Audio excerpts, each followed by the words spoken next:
ఇంకెన్నాళ్ళు రెంటింట్లో ఉంటాం? సొంత ఇంటి కలను నెరవేర్చుకుందాం. Suman TV biggest property expo October 18th, 19th HSCC Novotel Hyderabad. ఇప్పుడే ఫ్రీ ఎంట్రీ కోసం కాల్ చేయండి.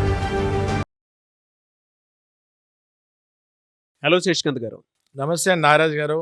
హైదరాబాద్ రియల్ ఎస్టేట్ మార్కెట్ కనుక మనం చూస్తే కోకాపేట్లో ప్రస్తుతం ప్రైస్ వాల్యూ అసలు ఏ విధంగా ఉంది, 2030లో ఏ విధంగా ఉండేటువంటి అవకాశం ఉంటుందంటారు? చూడండి నారాజ్ గారు, కోకాపేట్ అన్నది నా gold mine of entire Hyderabad. And if you'll actually speak pan ఇండియాలో కోకాపేట్ బాంబే తర్వాత కోకాపేట్ డైరెక్ట్గా హైదరాబాద్లో కోకాపేట్ అన్నది తెలియని వాళ్ళు ఎవరు ఉండరు ఫ్యూచర్లో.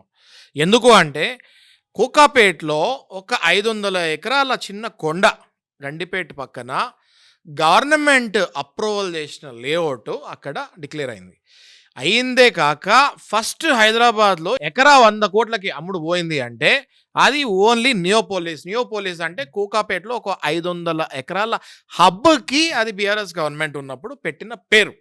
దాన్ని మళ్ళీ ఏ గవర్నమెంట్ వచ్చినా కూడా హైదరాబాద్లో డెవలప్మెంట్లో ఆగే సమస్యనే లేదు.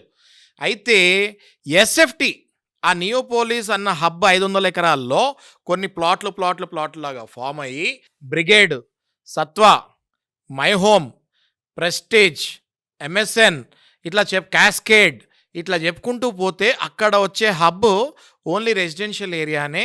దాదాపు దగ్గర 7 నుంచి 8 ప్రాజెక్టులు, ఒక్కొక్క ప్రాజెక్టులో 1000 నుంచి 2000 యూనిట్లు, అంటే 10,000 లగ్జరీ అపార్ట్మెంట్స్ అక్కడ రాబోతున్నాయి అని చెప్తానికి అతిశయోక్తి కాదు. ఆల్రెడీ 60% కన్స్ట్రక్షన్స్ టవర్స్ ఒక్కొక్కటి 50 floors 60 floors వెళ్ళిపోయింది.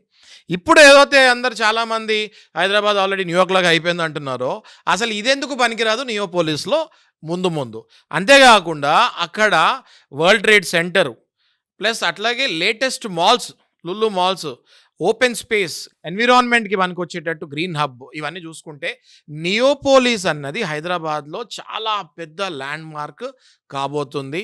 Neopolis will be like Jubilee Hills of Hyderabad in very near future. అందులో 1% కూడా డౌట్ లేనేలేదు. కాబట్టి నేననేది ఎందుకు చెప్తున్నా అంటే యాజ్ ఏ అడ్వకేట్ లీగల్గా మనం చూసుకుంటే గవర్నమెంట్ ఇచ్చిన లేఅవుట్ కాబట్టి అక్కడ కనుక ఇన్వెస్ట్ చేస్తే, ఇవాళ కనుక మీరు చూస్తే My Home Bhooja, My Home Abhra ఇవన్నీ చూసుకుంటే 20 నుంచి 25,000 రూపీస్ పర్ ఎస్ఎఫ్టీ ఉంది. ఇవాళ ఆ ఏరియాలో 9,000 నుంచి 10,000 రూపాయలు పర్ ఎస్ఎఫ్టీ దొరుకుతుంది. అంటే ఫ్యూచర్లో అది 20 నుంచి 25,000 గ్యారంటీకి వెళ్తుంది కదా. ఇక్కడ 25 నుంచి 25,000 ఉందంటే అక్కడ అసలు దీని దళదన్నే డెవలప్మెంట్లు ఆల్రెడీ స్టార్ట్ అయిపోయినాయి. ఊహాలోకంలో కాదు, ఆల్రెడీ 60% అయిపోయినాయి. పని ఆగట్లేదు, 24/7 రాత్రి పగలు లేబర్ పనిచేస్తారు అక్కడ. కాబట్టి నియోపోలిస్ అన్నది నెక్స్ట్ హైదరాబాద్లో ఒక మినీ బాంబే కాబోతుంది.